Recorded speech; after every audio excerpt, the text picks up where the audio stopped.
Do the computer. Okay. Oh, goody. Gila Pfeffer. Gila Pfeffer, memoirist, activist, wonderful human being. I'm so glad to have you here, my friend. Ugh. I'm thrilled to be Oh, here.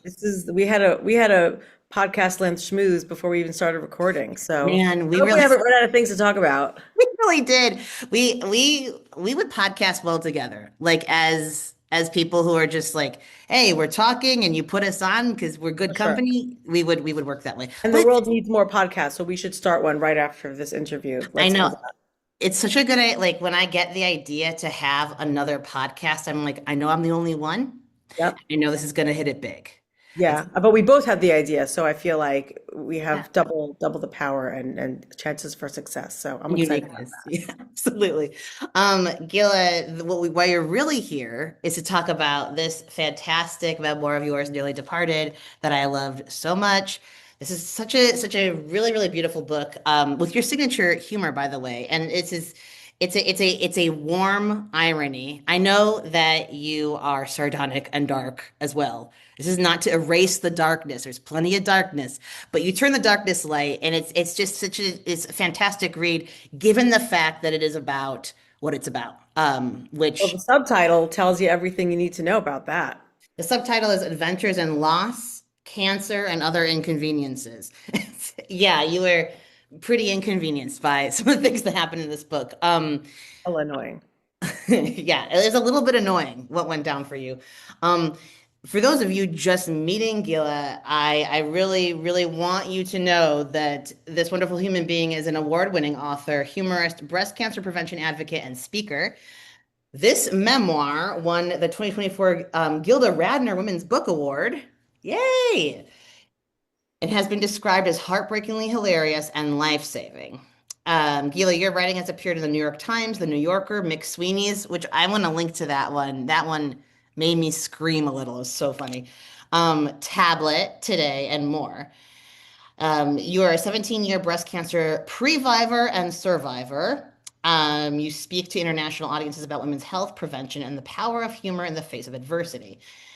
You have a really great campaign. There's so many like different breast cancer awareness, yada yada yada, kind of like initiatives, let's call it that. But yours is, I think yours is just really like funny and frankly quite inspiring. It's called Feel It on the First.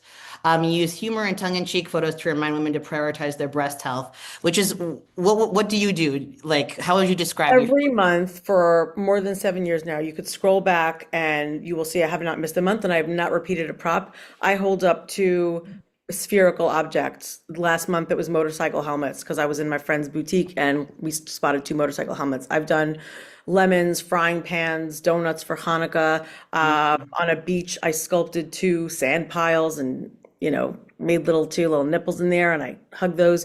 But the idea is that there's an association of uh, joy and humor and empowerment with something that's typically, very unpleasant and very scary. So it's just a picture of me showing up, holding two somethings to my chest, and it's really spawned uh, quite an interactive following from my audience. I get my if you saw my DMs, you'd be worried. You'd call the authorities. It's people sending pictures of, look, my kids was at a birthday party and their two balloons reminded me of you, or their two cereal bowls that they left on the table reminded me of you, or, here's a picture of me in my pink gown. I'm going to get my mammogram, or here's a picture of me reading your book right after my mastectomy because I found cancer. I'm like, hooray! Right. So again, it's meant to lower the temperature on a very hot temperature subject and approach it with humor, but also subliminally get into people's heads, which I can see is working, and I'm thrilled about that.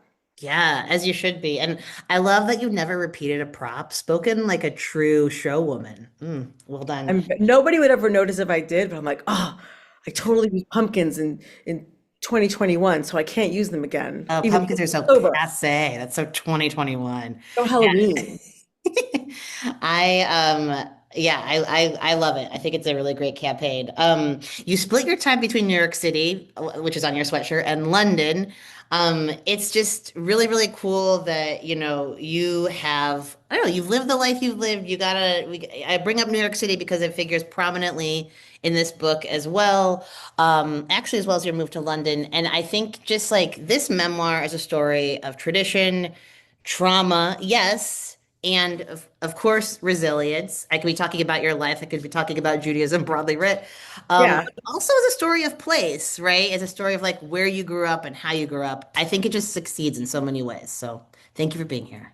Thank you for having me. And I mean, if you don't mind, since we're already on video, I just want to say that I'm now a spokesperson for Raf's writing. I'm obsessed with So this book. I sweet. read it over Passover and I haven't stopped talking about it since. I'm in the middle of Bugsy and I'm really honored to have these two copies. So if you Man, interact with me in real life, prepare to hear me talking about her books. did you guys hear that Confidence was a Passover read? That's all I've ever wanted. The main character's got his name is Ezra Green. You know, my oldest son is named Ezra. I know you're all just like, yes, yes, yes, So yes. I know it's in yeah, the and it is a book. Passover read because there was a Jewish guy in there, or who I Ugh. assume is Jewish. You gotta I put made him Jewish. hide it in the Haggadah. Well, thank you so much for your readership too. And Gila, I want to kick this off with a super personal question for both of us. Um, because one of the things that you and I really connected over initially is that we've both had bilateral mastectomies, although for very different reasons. And there's a chapter in your book called Technically a Woman where you discuss your experience of preventative mastectomy. So that is what you got, is just so out in the open, right? For those who haven't read this, you had a lot of death, like early death from cancer in your family. Pretty sure, the BRCA gene was kind of running through your family, and you got this preventative mastectomy. And you also got a similarly preventative oophorectomy, Yes. which is the removal of the ovaries. And so you discuss in this chapter with your signature warm wit, like what having had these surgeries kind of like means for you as a woman, like a woman, a mother, most notably, and just someone like moving through the world in that capacity. Could you talk a bit about that, like how these interventions shaped your experience in that way? Yeah, and there are several themes that I speak to when I speak to audiences big and small. It's obviously breast cancer prevention and it's humor through adversity and empowerment, agency, self-advocacy. But there definitely is the issue of feeling feminine and how when you're going through cancer treatment or you have your body altered in some way, how do you hold on to that femininity? And I certainly get all manner of people coming to me for support, either through personal contacts or just through my website or DMs. And one of the questions that will come up is, they're afraid they found out that they're BRCA, they have a family history, or they've been diagnosed and want a lumpectomy instead of a mastectomy because they're afraid to lose their sense of womanhood, their sense of femininity. And it's really interesting to me because I came to this decision to have my breast tissue removed 5 years before Angelina Jolie, and I'm always it's important for me to say that, and I say it a lot because she blew the lid off the whole thing and made it, almost popular. There was Angelina Jolie syndrome where everybody was running to get a mastectomy. I mean, I don't, but you know what I mean.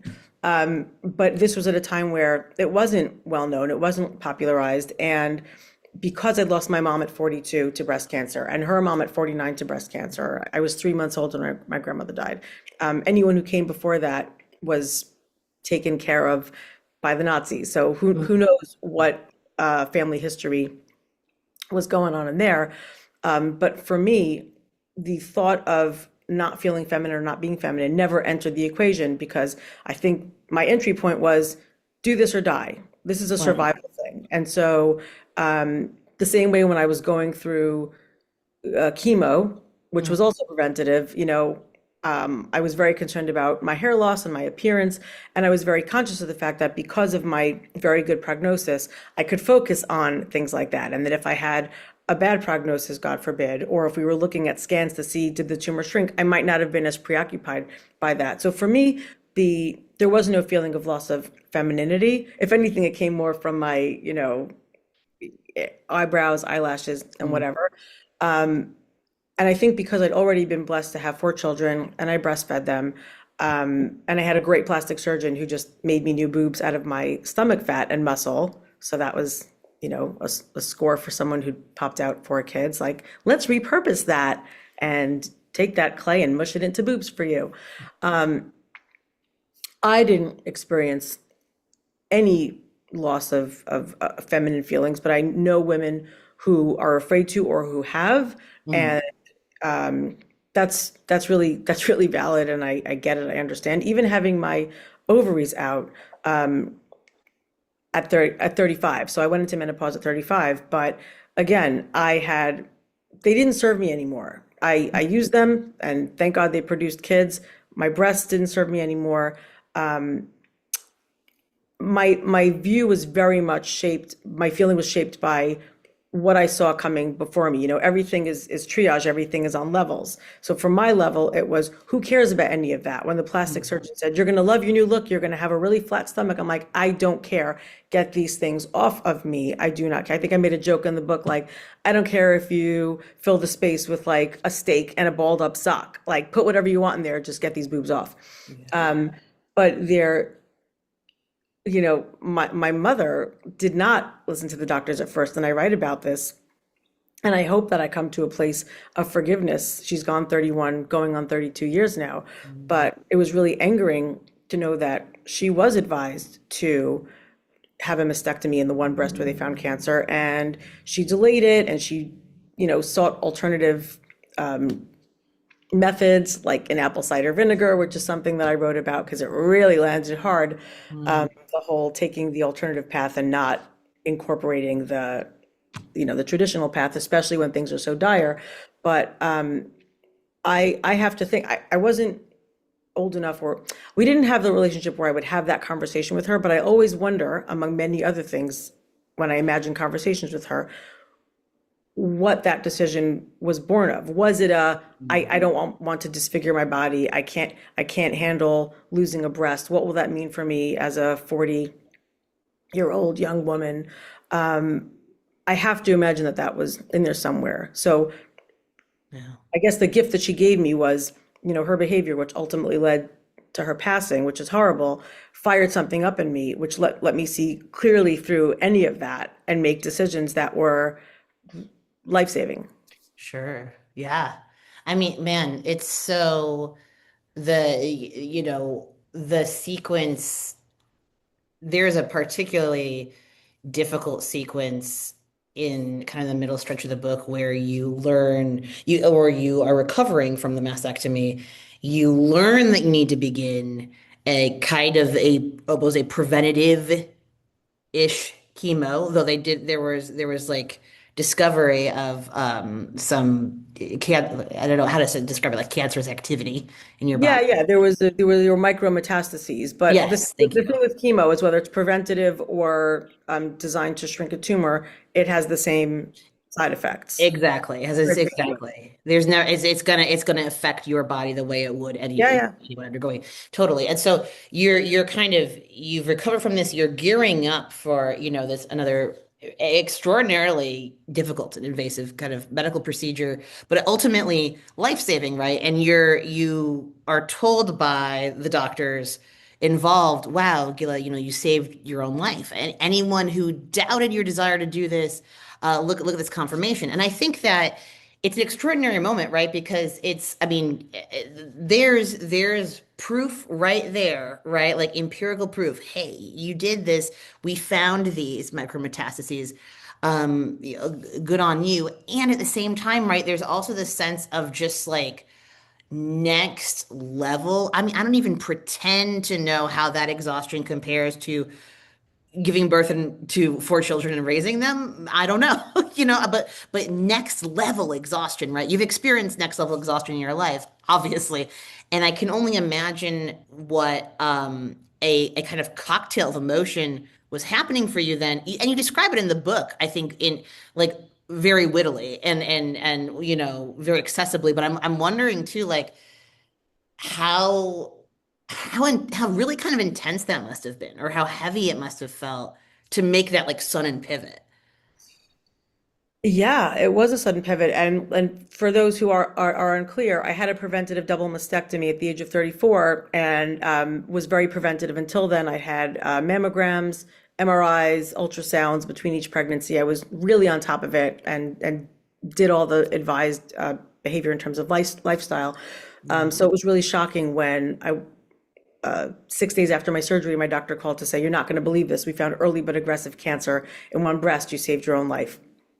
And all I heard, like I handed the phone over to my husband because all I heard was the Charlie Brown teacher voice going like, wah, wah, wah, wah, like, what are we talking?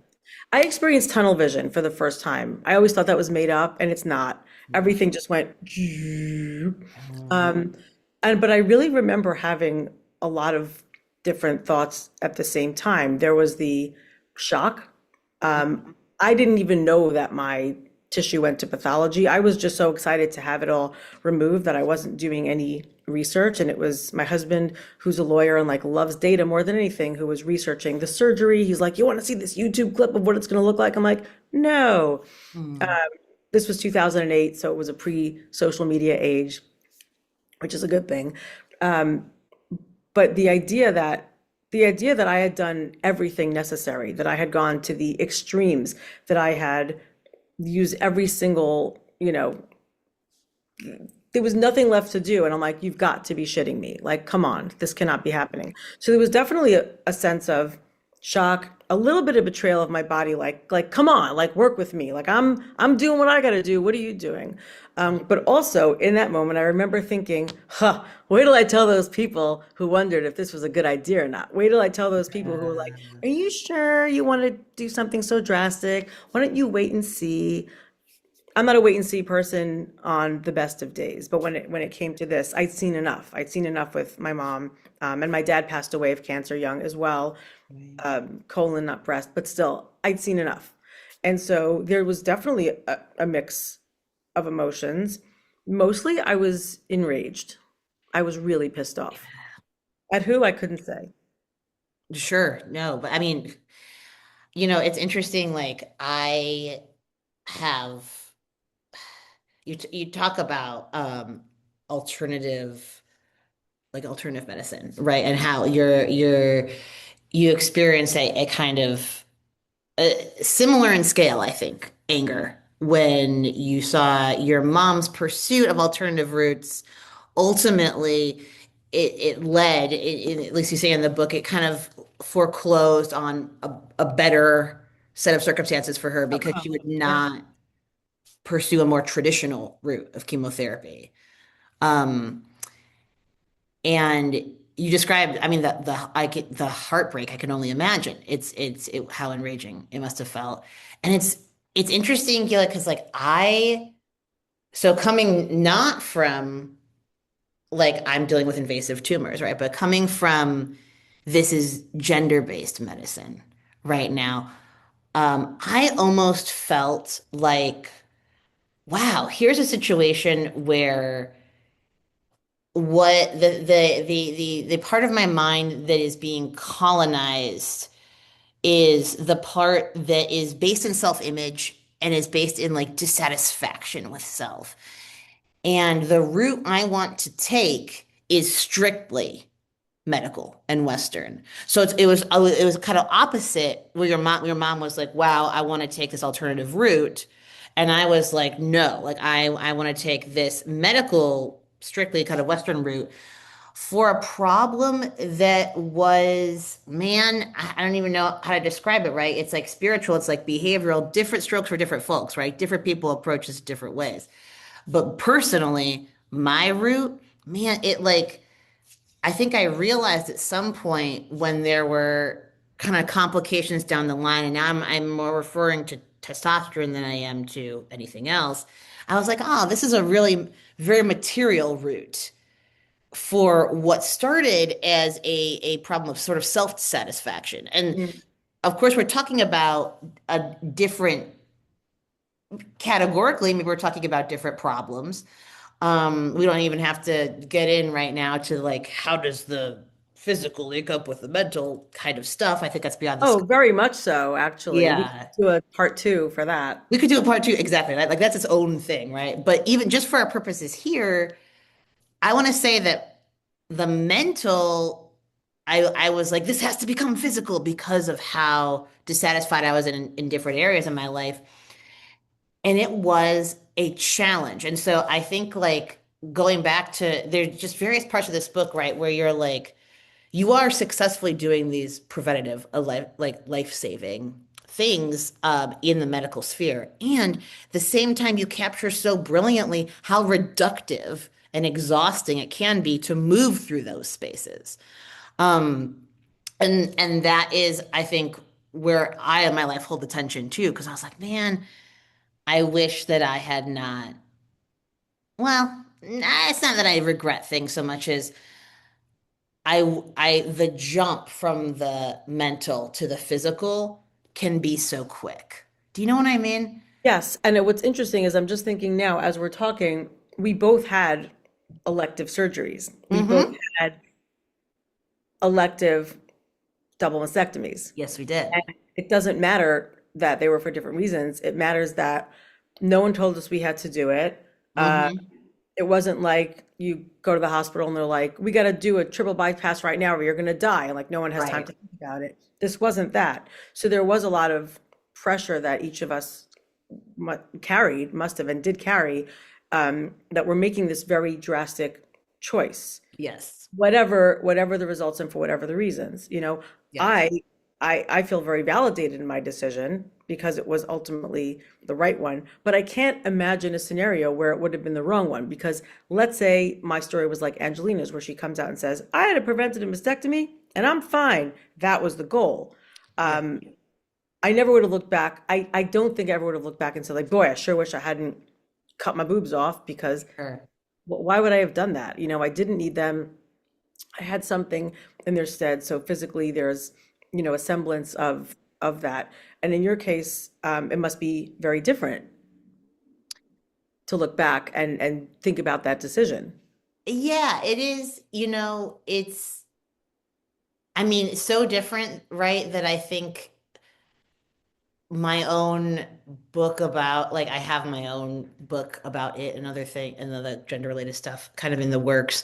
So different, right? That like I I'm meditating so much on how it's like linked up with identity, which is why I went to the technically woman thing superficially, but then also it isn't, right? Because what is, like what is feeling feminine, what is feeling masculine, what does this all mean? How does medicine get involved? And these are actually kind of interesting questions. So like at the end of the day, it's less it feels different, but it's not like, oh, this feels devastating. And I think that's like another like really bigger conversation to unpack, but Sure. it's where I'll leave it.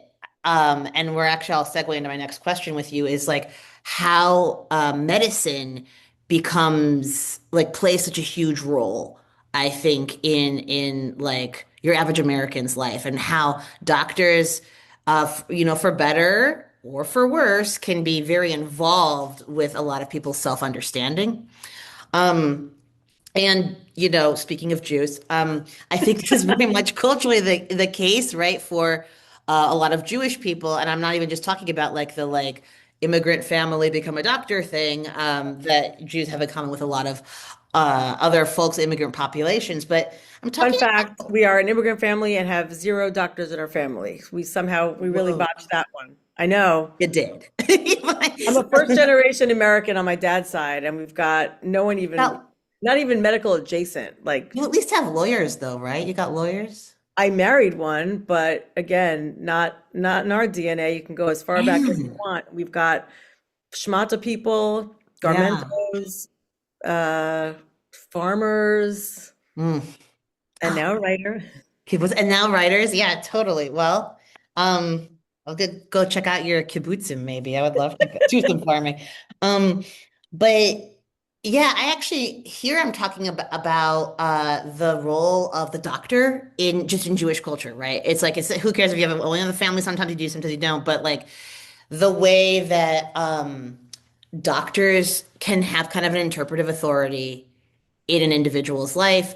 Again, both for better in many cases, right? Like your case is really a great example of that, and sometimes for worse. And so you're starting to like talk about this in your memoir, right? Where it's a story of preventative oncology. It's a story about losing both parents very young to cancer, but it's also a story about Judaism, traditions, and trauma.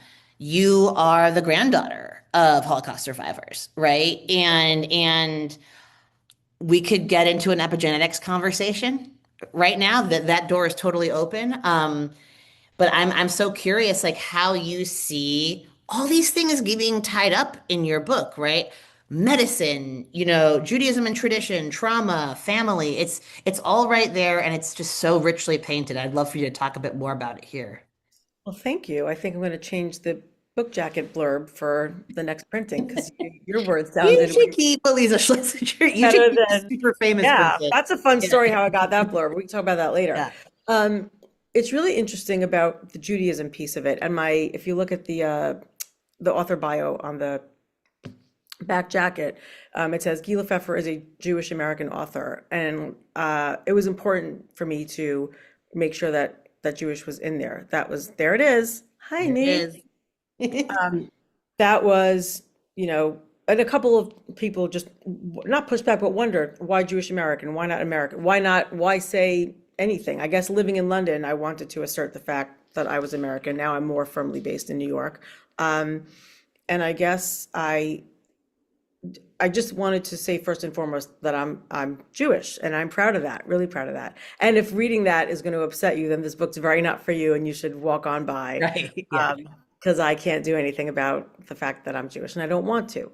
Mhm. The idea that I am descended from four Holocaust survivors, three of whom had an opportunity to have some relationship with my mother's mother died when I was 3 months old. The other three,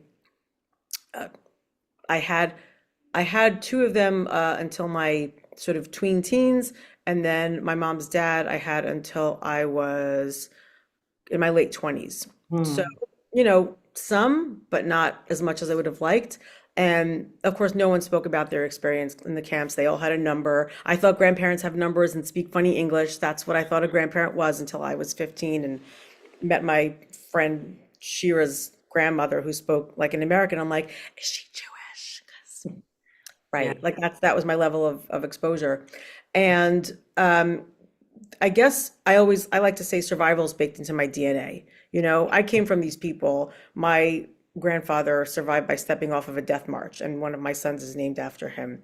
So, on a rainy night, barefoot, on an actual death march, which would have been towards the end of the war when he was emaciated and starving, something in him said, I'm going to go for it. And either I'm going to get shot or I'm going to make it. But what have I got to lose? And it's because of him that many generations, yeah, exactly, more are here today. And that's just one of many stories of survival. So that always stuck with me. And I'm an eldest daughter of Gen X Capricorn. So there's a certain stubbornness and controllingness about me. Um, but yeah, I don't like surprises. And I don't like when things come out of left field. And I do like to try to anticipate and use whatever knowledge I have available to me to possibly prevent, uh, a negative outcome. And the combination of having survival baked into my DNA while watching two parents, um, I hate to use the word succumb, it's so trite, but they both died of cancer and everything happens as it's supposed to happen. As a person of faith, I deeply believe that, but I also can't help but look at them and say, I wonder what else you could have done. I wonder if you could have acted sooner. My father, um, he had a lot of financial problems, and along with that came lack of attention to his medical care. With my mom gone, there wasn't a woman to tell him, "Hey, have you gone for a checkup?" Mm. He found out he had cancer when he turned like banana yellow. He was a literal bright yellow picture a banana, a ripe one, and that's how yellow he was. And that was how they discovered the cancer. His liver was so overtaken. That's the stage it got to before he sought out medical care. He didn't have insurance, and so there was this just history in my family of like not tackling things, which I found odd because I'm like, wait, weren't you all descended from these Holocaust survivors? Why are you not taking care of yourselves? And I write about this and I incorporate it into my talks a lot as well. There's a concept in Judaism, and I'll say it in Hebrew if that's okay. Hishamer et nafshecha ma'od, which means guard your soul very much. And your soul is connected with your body. So we have a directive to survive and stay well and take care of ourselves. And medicine is very, very important. And self-care, real self-care, is very, very important. And there are many, I think almost all Jewish laws that you're allowed to break in the name of saving a life. And we value life, our own and of others, very, very, very much. And that definitely factored in to my decisions, all the decisions I made to, it wasn't just a story of survival and I want to be here for my kids in a way that my mother couldn't be. You know, when my mom died, I was 20 and my youngest sister was 3. And there were 3 in between. Yeah. And that's tragic. It's just tragic. And I'm like, well, I'm not going down without a fight. So whatever I can do, I'm going to do. But I think it's a very human story, but it is a quintessentially Jewish story. And I definitely have the images and voices of my grandparents. And I hope my parents, you know, in my head going, you know, good on you. Um, the Jewish aspect of the book is, it's really interesting how I got there. And this ties into, and if you want to talk about this as well, but it does tie into the journey of how I even went from having a story to tell to how it got published. And I know that we'll get into that afterward, but essentially, a close friend of mine who is a publishing veteran, she's been in the industry for 30 plus years. When I started writing early on and posting on Instagram early on in the name of building an audience, building a platform, she's Irish Catholic. And one of the things that she finds most endearing and interesting about me is my Jewishness and the fact that I'm offline for Shabbat every week. And I have all these festivals and I'm always cooking for something and, you know, all the rules. Like I try to understand her rules, and the wafer and all that stuff. I'm like, you explain that to me again and I'll explain my thing to you again. But she said something to me early on that really changed the way I looked at things. She said, you're leaving out the Jewish part in everything that you write and you post, right? I would never say, Shabbat Shalom, I'm going offline, I'll be offline for 25 hours. I just swept it under the rug and I'm like, I'm a regular content creator, essayist, whatever, like everyone else. She's like, you're leaving out such a big piece of yourself that it feels inauthentic. You have to lean into the Judaism. And there was this essay that I wrote for an anthology. One of a big name mom blogger was putting together an anthology about, she wanted parents, moms of teens to write something about, it was part of a series where an earlier version was about being a mom of little kids and how you just want them to leave you alone. Like, I just need a minute to pee. And now this follow-up was, now I want to draw you closer. Like my teens are leaving, they don't have any time for me. What are those same parents feeling now that they have the opposite problem? Mm. And I was talking to this friend of mine about what to write, and she's like, well, why don't you write about Shabbat and how as a family you come together and how that's a time that we're, you know, we are observant. We are not on our phones. We don't use electronics or technology. We are offline. We are Amish. It's 1631 and it's just us and the food. I mean, we have lights on and the heat. But she's like, why don't you write about how you connect with your family through that weekly ritual? And do you know what a privilege that is to have that come hell or high water, you're all together under one roof? And I think this anthology she was putting it together around the time of COVID. So we were like really, really, really together, the 6 of us under one roof. And I credit her with the correct idea and method of incorporating Judaism into my writing because that's me. It's they're not they're inseparable. And to write without it, I thought that this would be a book about losing your parents young to cancer, trying not to get cancer, and getting it anyway. That's an interesting enough story in and of itself, but it would feel so like it would almost be like watching a movie with one eye covered, like something's happening here, but I can't see what it is, and it's missing. She's like, it's palpably missing when you leave out any Jewish part of you. So I dipped my toe in and started to share a bit more publicly, and the response was nothing but respectful and curious, and like, oh, tell me more about this weekly digital detox. That's interesting to me. I don't proselytize. Yeah. I certainly don't in the book. I'm just telling you how I live my life and the choices that I'm making. But I'm I don't think the book would ring true or feel correct or be anywhere near as good if I didn't tell it against the backdrop of me being a practicing observant Orthodox Jew. Absolutely. I mean, I think I had mentioned to you in probably in the questions I prepared, like I love that there are so many women who came to this book knowing you as like, okay, she's like a mom influencer, she's written about parenting and she's very out there and has cultivated, a large following based on that. Oh, I can't wait to get this book, or like I'm a breast cancer survivor, I can't wait to read this memoir. Whoa, here I am dropped into the middle of an Orthodox Shiva, and I'm learning about like how the garments get rent and stuff. I thought it was just a really kind of a wonderful space for you to just be like, hey, this is, I'm sharing who I am. Right. And exposing, I think like a broad readership to it's like a very specific and life and a rich set of customs. Yeah. But I wonder too, Gila, as we're talking about like the Jewish side of things, right? Like, what do you feel as a Jewish writer? And now, notably, right, as you've mentioned, someone who is really just putting that in her bio and kind of showing up in that capacity. What do you feel as we're in this kind of, I mean, kind of a pretty fraught time, We're in it.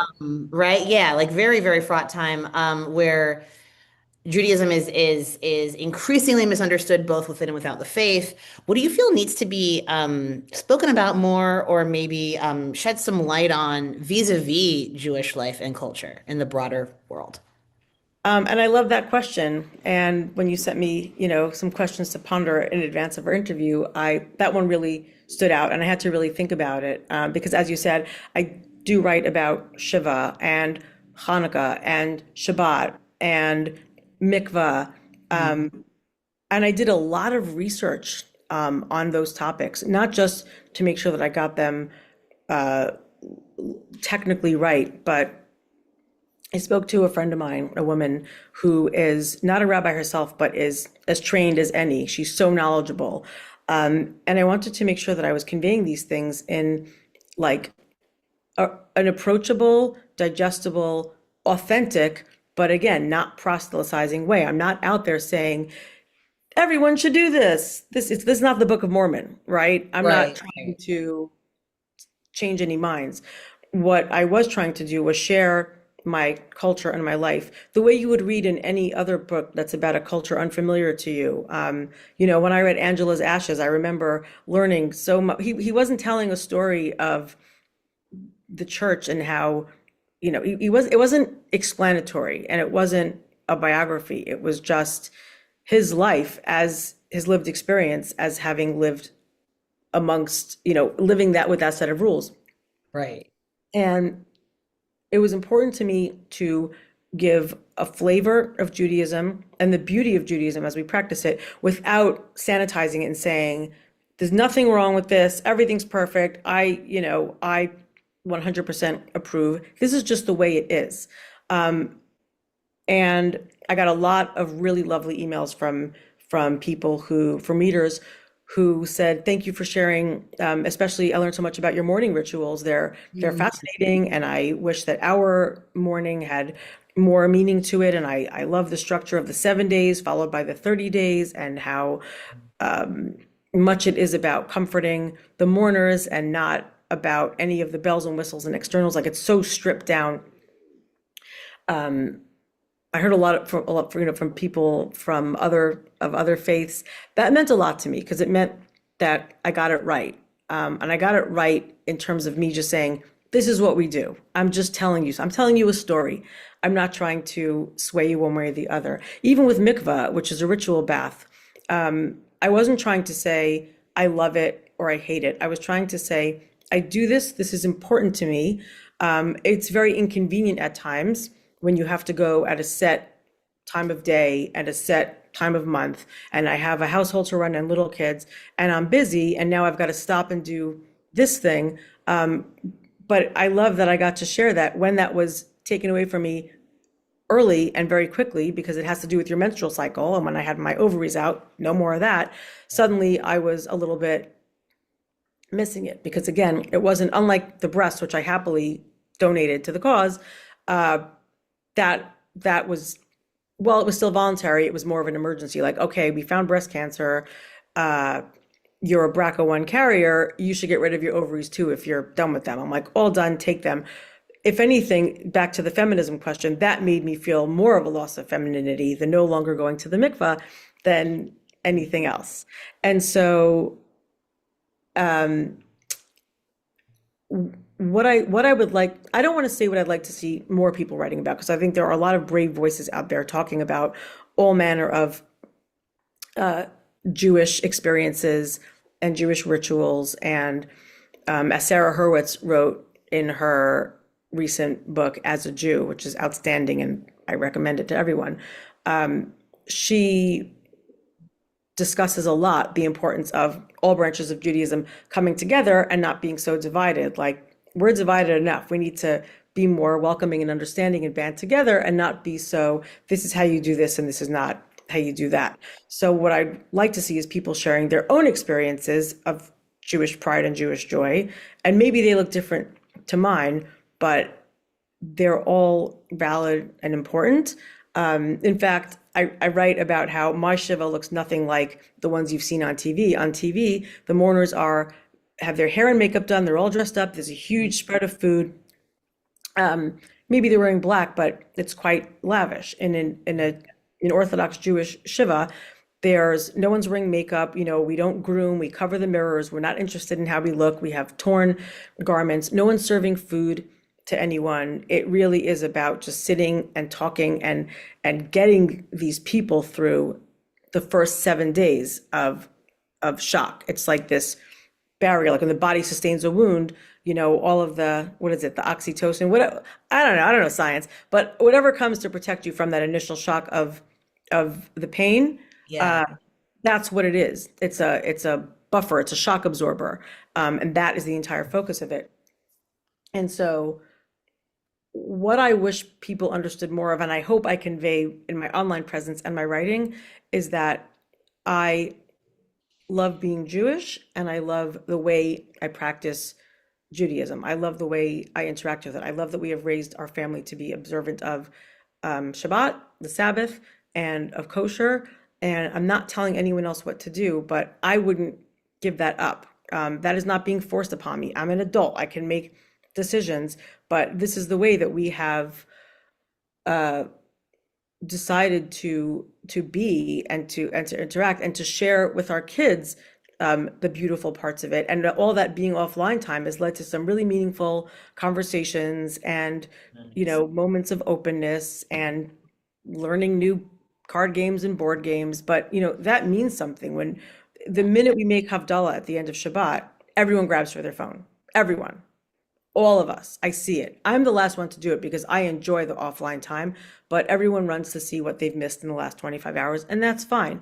But the older I get and the older my kids get, and the crazier the world gets, and the more relentless the news cycle gets, the more I value that offline time. And so again, to answer your question, which I think is a really important one, I would like people to know that my story is one of great appreciation for my Judaism and not one of the more common stories that appear on streaming services where someone had a bad interaction with Judaism and it was very controlling and oppressive, and they left it. And the end of the story is and I made it. And like to me, I made it in that I'm carrying on the traditions of my family of many generations of the very things that put all four of my grandparents into concentration camps and have tattoos forever seared onto their arms. They came out of that and decided to be Sabbath and kosher observers. So if they decided that,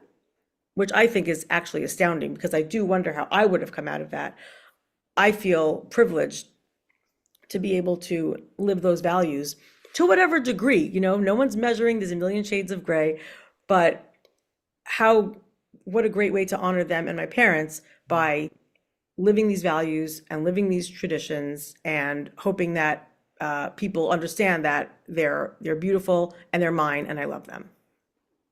Beautifully put. Thank you so much. And like so important, I think, to just come back to like Jewish lifeways and the value of that. Like I love what you said, and I love how you describe it in the book too. Like this is what the mikveh meant to me. I'm not sitting here saying every woman needs to go to a mikveh during like no, this is just something that was significant in my life and had was kind of like a part of my womanhood, in my faith. And then when I no longer needed it because of the oophorectomy, there was a sense of loss. And I think that story, Gila, is just so much more interesting than, to me, at least at this point, than the stories that are really, really polarizing, like what you're describing.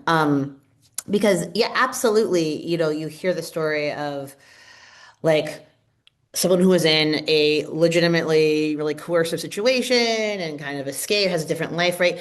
But to me, that is not unique, of course, to Judaism. The coercion exists as a human thing that happens kind of across the board, across belief systems, secular and non, right? And then this, I guess, like what I want to add to the more like cultural conversation, I guess, right, where we're talking less about the significance of faith, which is to me feels like such a loss, right? And I do want to note how important that is and come back to it in a moment. But we're talking more about Judaism as like a cultural or political presence, which is okay. Like it's not that that's not a reality, but it's just that the conversation that I've had with both Jewish and like fellow Jewish individuals and non-Jewish individuals, observant and not, so it can kind of run the gamut from like, I need to, I feel a sense of guilt because there's a large Jewish presence in, say, the literary world, right? And I have this sense of guilt. I need to make space. To, I have also encountered people who will do exceptionalism, kind of statements. And once again, this is not unique to Jews. This is not Right. unique to Jews. None of this is unique to Jews. And so I'm saying like I get it, and you're also having a very human reaction to something you're witnessing culturally or politically. And then why are we gonna boil down this really rich and beautiful faith-based, spirit-based set of traditions to there are a lot of Jews in media, and oh my God, okay, or like Right. Jews are like super cool and like super great because like we're well represented in like this literary space. It's like, I mean, yes, Jews are super cool, but people are super cool too. So there's that kind of sticky conversation. I don't think that they go hands in hand, and I think I everyone don't think they, yeah. themselves at the end of the day, and everyone has to show up as the best human that they can. And I'm definitely more cognizant of trying to be a better human because I want to represent Judaism well. That's something that was also baked into me from school, Jewish school early on. Mhm. And I think that's correct. We should be, we're all a piece of God. We're all connected to God. So if I'm representing God, then I should be out there being a little bit godly. Maybe in the privacy of my own brain, I'm having ungodly thoughts, totally. But, just be nice. And ultimately, whatever's going on in this moment, to me, my reaction overall is like Mean Girls, like why are you so obsessed with me? Just let me be. Let Let me me see. eat my chicken soup that I make every Friday. And, every Friday on Instagram, I say, Happy Friday, everybody. And I show everyone the food that I'm making. And every time I think, who's interested in this? I get DMs like, wow, send me recipes. I'm like, okay, if that's what you want to see, like, sure. Yeah. But the Judaism that I write about is it's quiet. Yes. It's just quiet and steady Yes. and stable, and I'm proud of it, but I don't want to scream it from the rooftops. If you'd like to bear witness to it, that's great. If you'd like to take on some aspects of it, that's up to you. I've taken on, traditions and aspects from other cultures that serve me, meditation, or, I can't even, acupuncture, big fan.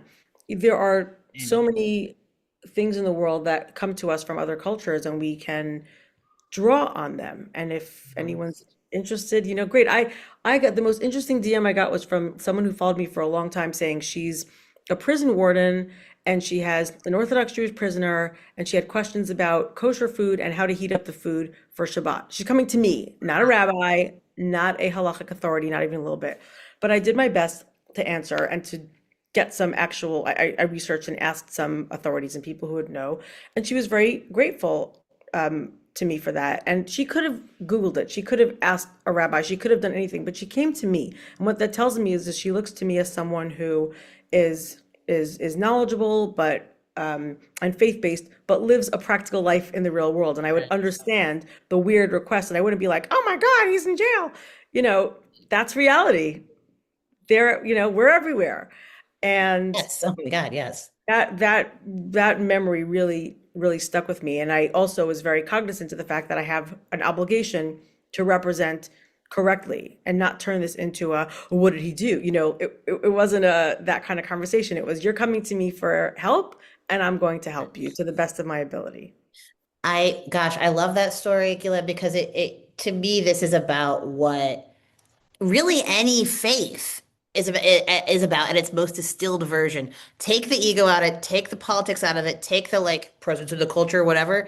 And we're talking about love, and we're talking about presence, and we're talking about like, well, I was so glad you mentioned the Modeh Ani, like the prayer that all Jews, will say after sleep, waking up in the morning, because sleep is like a little death, right? You wake up in the morning and you say, I'm so grateful for this new day, and I thank God for being able to wake up again after this like mini death, and I I still say just, it. I still start my day like that. yeah. I do not get out of bed until I've said the Modani prayer and listed off every single thing I'm thankful for in as specific detail as possible, down to my sleeping pill that worked, down Sure. to being able to breathe, down to running water.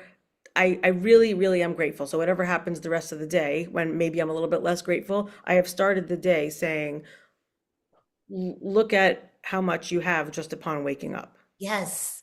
Which is also, this is a cross-cultural practice. I keep coming back to this, but this benefits anyone who will do it. I think that's like, to me, that is what I want to come back to, the spirit in Judaism, not the like, we need to negotiate politically and this and that. To me, it's like, this is just about people, and this is about love. And different people love differently, but we all love, And so I think that really is at the heart, pun intended, of your book. And I think it just like, it really shines through, and it's effective work. So thank you for doing it. I want to pivot just a little bit here and ask you about the mom blogging piece, because I know that played a huge role in how this book went from an idea to like a published book that I'm holding in my hands right now. It's behind you on the shelf. In fact, can you just tell us about that story? Because it's such a fascinating one. You shared it with Lee Stein on her Substack Live, and it was amazing. So Yes. please say a bit Yes. more. And I'm a big Lee fan for, Same, hugely fan. yeah, got to be a Lee fan, both of her Love work and her Lee. teachings. Hi, Lee, if you've made it this far. Yeah. Look, it's one, people come to me today and say, "I'm writing a book. How do I publish it?" I'm like, do you want to write a book? Do you want to publish a book? Or do you want to market a book? Or do you want to do all three?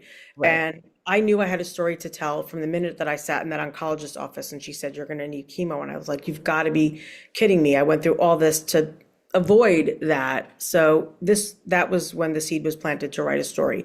I was an English major. I've always liked to write. It was my favorite subject, but that doesn't mean that I know how to write or publish a book. Hmm. And it took many years before I started taking the idea of writing seriously. I befriended in London this wonderful, we're still very good friends, and I credit her. Her name's Erin, and I always give her credit for setting me on the right path to publication of a memoir because she said, memoir is really hard. She was right. It's really hard to get published. She was right, especially if you're not a famous person, not a famous person. She said, you need to write publicly and grow an audience. I hadn't even published a single piece. I didn't have a public blog or Instagram or anything.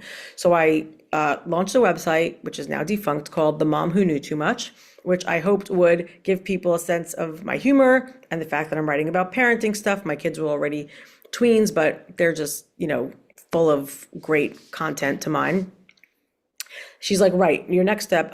She's a veteran publishing industry bigwig. And so I was getting like priceless advice from her. And she really championed me early on and said, do this, do everything she said to do. I did. There was nothing that she could have told me to do that I wouldn't do because I understood that I was getting the kind of advice and guidance that people would pay a lot of money for if they could even access it. And there she was just cheering me on. She said, start a public Instagram account, which I did, The Mom Who Knew Too Much. And I quickly figured out that in the mom blogging space, there was a lot of parent content, a lot of parent content creators. And although it was not what I wanted to do, I wanted to write, satire and humor pieces about more observational things or about things that happened to me, ultimately with an eye towards publishing this book.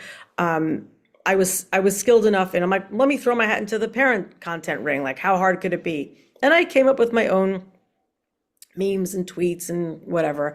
And I kind of figured out that they were all sharing each other's stuff. So I found my way into that group, and they were really lovely and really welcoming. I'm like, hi, I have 12 followers. Hello, person with 16,000 followers. Can we share content? And they were great. They did. And by all sharing each other's content, I grew, it took years, but I grew to 20,000 followers. And when I hit 20,000, I made a decision to change my handle from The Mom Who Knew Too Much to Gila Pfeffer, because I knew that at that point, I was already starting to publish pieces in sort of online mom publications. I was aiming for something more substantial and something not parent-based. And so that was a big decision for me. It definitely slowed my growth because I didn't have the cutesy handle, and I wasn't posting too much parenting content, but I'm still friends with a lot of those women. They were supportive, and I'm still supportive of them. Some of them have gone on to publish books. I happily support their books. But I think the point of that story is that you have to find community, and you have to find a way to reach audiences. This friend Erin of mine said, you've got to reach audiences. You have to prove to an agent and then a publisher that you can reach audiences. And I was doing that. And then during COVID, I took some satire writing classes with Second City. I did pitch classes and personal essay. I just started growing my network within the realms that I wanted to run in. Again, going from reading people's work to even the possibility of sitting at the same table felt crazy. I'm like, this is not possible. How is this happening? But I realized that, yes, you can do that if you have something to say and you can say it well and you can hone your skill and you have people who are willing to help you and edit you and give you feedback and champion you. I got a tiny love story in the New York Times, which then was printed, as my mother-in-law will tell you, above the fold. It went into print, which was, yes, very exciting. I love that story. I saw that too. It was linked into. I've got that. Mm. Yeah, that's framed above my desk. I befriended people from within the humor writing community, and I did a collab with cartoonist Dana Mayer, who that was my first piece that I got into the New Yorker. So all of these things they didn't come out of nowhere. It was years of building skill, confidence, establishing a network, being as generous as I could when it came to supporting other people's work with and I'm making quotes here, bigger following. because now there are people with hundreds of thousands of followings, and I'm still, hanging around at 27 to 30, but amongst all the platforms. But I was able to meaningfully help by doing an Instagram live or posting about something. And I was really happy to be able to finally have something to give and to share and say, read this, here's the link, follow this person, subscribe to this person's Substack, take this person's classes that I truly believed in. And there were so many people along the way who are many, many rungs above me in their accomplishments and their fame in the humor writing world, but they were and still are nothing but kind and generous. So it's a lot of paying into the favor bank and being able to ask for something back. And all of that led to, yeah, I stopped publishing on the Mom Who Knew Too Much blog, and I just focused a lot on the Instagram piece. But essentially, it got to a point where I had enough bylines and I had enough confidence in my ability to maybe I can do this crazy thing of having a memoir published. I did work with Lee. Lee was my proposal advisor. Without her, I absolutely would not have. I'd still be writing the proposal now, years later. It was too overwhelming. It was too much work. But we worked really, really hard for 5 months to hone that. It took me a little while to find an agent, but she sold the book pretty quickly. And yeah, and I have to say, I don't know how many authors get to say this, but I'm really happy with my publisher, with my editor. They let me write the book that I wanted to write. They let me tell the story that I wanted to tell. They didn't try to steer me in one specific direction or another. They were very patient with designing the cover. Everything they suggested, I was like, that's not it, that's not it, that's not it, until we came to this cover that I love together. And I love every part of the book. I don't, once in a while I flip through it and I don't say, ooh, I would have written that differently, or oh, I wish I would have done this instead of that. And I'm hyper aware of the fact that I get to look at this dream that I created, like, wow, I got to do it, but also I still like how it came out. This is amazing.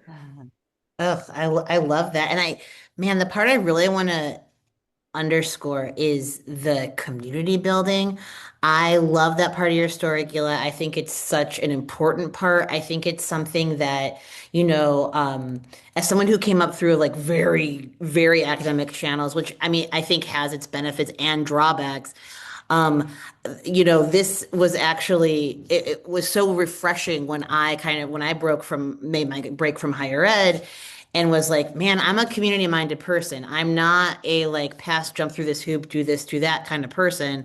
I want to like really start uplifting as many people as I can now that I have the time. And it's always felt like something that was missing from those more like very, very academic channels. And it's just a way of life that I tend to resonate with. And I think, actually going back to that piece before, right, about like these are my Jewish life ways, but also like I want to share with yours, and I want to like learn more about other people in other communities. And like this isn't about like being closed off or exclusive. This is about like it is just about like loving, and like lifting up, mutual kind of lifting up. And so I think that's a really, really beautiful part of the story. But all of Thank it you. is But I was looking at people like you feeling very intimidated and very, well, I guess I can't have that because I graduated college and I worked 40 hours a week straight through college to pay my bills and went into work right afterward. Like I had to do that. There was no even a thought of, MFA didn't exist in my world. But I was looking at the pros like you going, how will I will never catch up. I will never be able to achieve that. And I think what I did is bit by bit, I put myself through my own bespoke mini MFA it. where I really took the parts that I wanted and I learned. And listen, I made some mistakes along the way too. And anybody who asks, I'll share those. But ultimately, community is essential. I told you before we started this interview, I met with someone who I met through some women's networking event who wants to write a book and said, will I give her an hour over coffee to tell her everything that I know about my journey to publication? I said, of course I will. Like, why wouldn't I do that? And I'm not sitting there with each interaction going, I wonder what I can get back from them. No, it's if you have something to share, like my breast cancer prevention advocacy, I have something happened to me and I want to tell you about it so that this doesn't happen to you. I want to share my experience with you for your own benefit because that makes me feel good. Giving feels great. And Yes. and being able to, I posted a note on Substack about this. When you're on deadline and you want someone to read your essay and you've got on speed dial a whole number I of, restacked that. Yes. yeah, Yes, thank I you love for that. retagging that. All right, I'm like, wow, like there are people who will just in the middle of the night answer your call and say, yeah, I'll have a quick look at it. And that one piece of feedback can make all the difference. And Like totally. yeah, like I'm stuck on this thing. Oh, do this instead of that, or whatever the suggestion is, that makes all the difference. You're not Writing is an isolating enough endeavor when you've got people to just to share with. Is this funny? In the humor writing community, you'll text each other, is this something? Is this something? Is this Yeah. something? Is Yeah. it? Do I think it's funny? Will anyone else think it's funny? Or moving, or even with the book, is the up and down journey enough, or am I taking people too down? Do I need to come up more? Sure. Am I being too flip about something? Do I need to bring it down?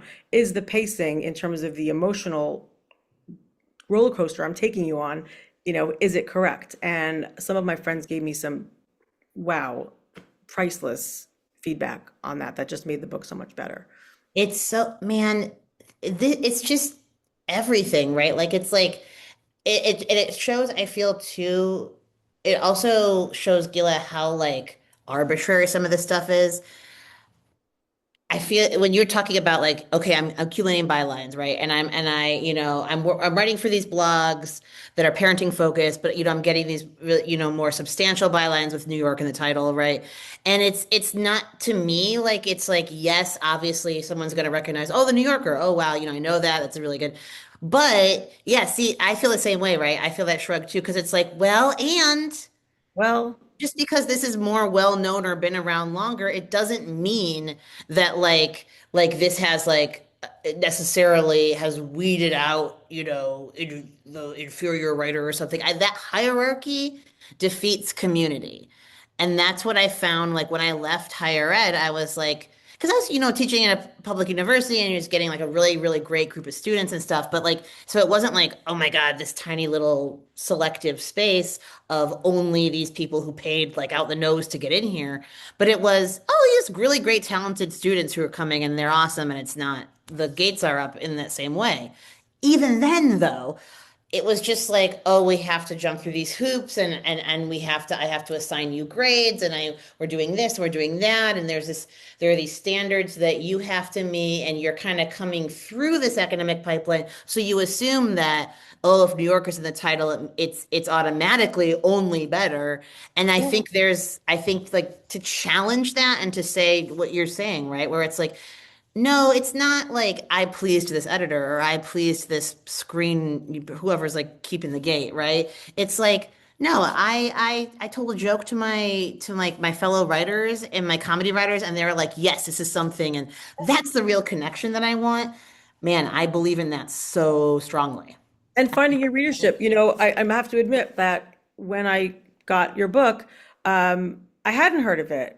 And I know there's a Yeah. bazillion books out there, but then I'm like, I was looking at the pages and pages of reviews and starred reviews and endorsements, and it was just glowing, glowing reviews. I'm like, how did a book that got these amazing reviews not find its way into my world, especially when it's exactly the kind of book that I would love? And I couldn't put it down. And when I had to put it down, because I'm a slow reader, I was actively irritated. And I found myself thinking about the characters in between, and even afterward. And again, like I post a lot about books on my socials, and the people who follow me have come to really re value what I have to say, but also know that I'm being authentic about it. If I don't like a book, you're just not going to see it on there. Right. I don't pan a book, and Sure. my next Substack is actually going to be about over Passover. I read this one book that the whole world's talking about, and I'm like, I don't like it. I don't get it, and I even stuck with it.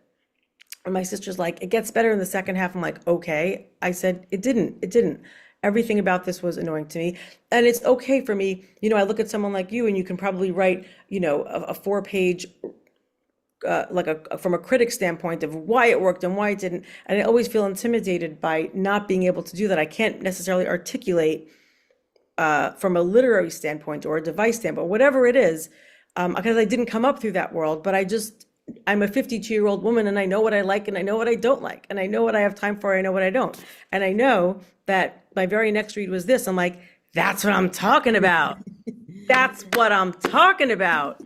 And and I one of the best pieces of advice I give to any author reaching out is you have to understand how much work you're going to have to do to promote your own book. No Yeah. one's coming to save you. And the word of mouth thing, I don't know how that happens. I met other people on the beach who also didn't like the book that everyone's talking about. I'm like, well, what's happening over here? So when it comes to my own book, I came in armed with these are all the content creators and they have millions of followers between them. They're all going to share my book on their socials. And even afterward, the sales are being driven largely by my speaking appearances, by my interactions, by sitting next to someone on a plane who's like, what do you do? And I'm like, here's my card and there's my book. And, Real thing. Yeah. it's you have to save yourself and you have to really believe in what you're doing. And I guess that's where community is so important also. But you are your most important community. Totally. Well, and this is as we're kind of like drawing to a close here. One thing I really want to say is that like you and I do have very different life experiences, right? Like even though there are things that bring us together, really notably the mastectomy stuff, like notably Judaism, but there are very High different life five. experiences. High five. We have those things that are pretty huge, but the thing that like always kind of annoys me about publishing is okay, you get this demographic siloing, right? Of like, this is a parenting book, or like it's about motherhood, it's about this, about that, or like this is a book about whatever by, novel, the gay men who are con artists. Okay, maybe, one or the other of us would fall outside the demographic for either or both of those books. But there's such important things that bring us together. Like your book, I just was like so in love with, and it's the humor that really got, I mean, the humor took me there. And the way your sense of humor is just like it is pretty similar to mine. And I think it's pretty similar to many people's who love that kind of blend of like warm and dark. And that is what a great on-ramp for a story that may not be similar to your own. And that's why Well, actually, it's yeah, taking the power back. I talk about empowerment and yes. agency, and I really think that you can take the wind out of the sails of something horrible by making a joke about it. You're not changing what happened. And I unfortunately there are things in the world that maybe are so horrible and tragic that you can't find humor in them. But this certainly was well within my wheelhouse. I'd seen it coming. It's a quintessentially Jewish thing to make jokes in dark times. Viktor Frankl writes about this in Man's Search for Meaning, which is a book that I highly recommend also. I don't know how to tell a story in any other way. My spoken voice and my written voice and my all my voices are the same. You will recognize it from a mile away. I don't know how to be anything else. I could probably never write fiction because they would all sound like me. Well, and too, right, this is such a Jewish thing, right? But then it's also like, and yes, there's a lot of great Jewish humor about this. But the thing is, if, the whole like, oh, these comedians are Jewish, or all these bylines are by Jewish writers, but it's like, this is also a human thing, right? And this is also something that so many readers benefit from. And that's why like I think Jews, we have had practice in this. And it's cool to see this like I don't know, just like transmuting difficult experiences being such a like powerful and moving thing for so many readers, so many viewers, just across the board. This is actually why too, Gila, I want to have you read an excerpt from your book because you do this thing. It's like I loved it. You have like hermit crab essays. For those of you who do not know what that is, um, it's basically a mini essay, but in a non-essayistic form. So it's like, it's an essay, but it's like a grocery list, right? Or it's an essay, but Interlude. yeah, exactly. It's an interlude, right? That's not in the main kind of text of the memoir, but it has this kind of funky and great form that's related to the what's going on. Um, and I'm really excited for you to read one of those interludes, those hermit crab interludes. And yeah, I would just love to talk about that, hear that. I would like to say that I too did not know what a hermit crab essay was until you wrote it to me earlier in an email, and I looked it up. You do them naturally. It's awesome. Because I'm a seguer, I'm always Yeah. segueing. I'm telling you, if you listen to my audiobook, it sounds exactly like the written book. It's just me droning on in that same voice. But yeah, what I'm going to read is so-called hermit crab piece, which is a medical intake form. And I think I notice very boring things that a lot of people don't notice. And I think that's where it's almost like in that show Scrubs, where he has an overactive imagination. So my brain will go, if you show me a picture, I will be like, oh, you have a ficus in the background. You're like, why are you looking at that and not at the thing that's in the foreground? Because that's what I see. And so medical intake forms, because I was always so preventative about my health and I would find myself regularly in a doctor's waiting room, and having kids. I have, I guess, had an unintentionally medicalized life. There's always these intake forms that get repetitive and you're sitting there for a long time, so they can be boring. So, of course, I turned that into something fun. The original intake form was one long one, but my editor suggested that I split it in two. So, this one is the pre mammogram intake form, and then the one in the middle of the book is the pre-surgical preventative mastectomy intake form. But again, the idea is that I'm just taking a very boring form and offering imagined answers, not as I really wrote them down, but as I would have liked to with my, annoying sense of humor. So, okay. The receptionist hands me a clipboard with a double-sided questionnaire and apologizes. They're running late. No problem, I say, hoping I sound nonchalant. I've got plenty to keep myself occupied. I've never had any kind of MRI before, and I'm nervous. I return to my seat and prepare to indulge in my three favorite waiting room activities. 1, being alone with my thoughts. 2, purging my handbag of old receipts, Kit Kat wrappers, and wadded up tissues used to wipe my kids' noses. This activity pairs well with number 1. And number 3, filling out the "Have you ever had any of the following diseases" portion of the intake form. It's like taking a test I know I'll ace. With rapid-fire flicks of a pen, I make my way down the no column, never once having had to make a mark in the yes box. Yes is the domain of the sick, and unlike my parents and grandparents, disease has not yet come for me. Have you had any of the following? Heart disease? Nope. Hypertension? No, ma'am. IBS? Thankfully, no. Miraculous, considering its high incidence among Ashkenazi Jews. Rheumatoid arthritis? Osteoporosis? Joint pain? Not this healthy filly. Cancer? I was hoping you'd ask this, because this is by far my favorite question to answer with an emphatic, dramatic, and cinematic no. This is my own twisted version of never have I ever. Although my life is hardly problem-free, I've always been healthy, no small feat in my family. I know firsthand what happens when instead of preempting a problem, you wait for the problem to find you. The reason I filled out so many medical forms in so many medical offices in my 20s and early 30s is not because I'm sick. Quite the opposite. I'm doing my damnedest to avoid illness. And when I say illness, I mean cancer. Do you have a family history of breast cancer? Do I ever? Which side of the family? Both. We are an equal opportunity breast cancer conglomerate. If yes, which family members? Here's a table for your convenience.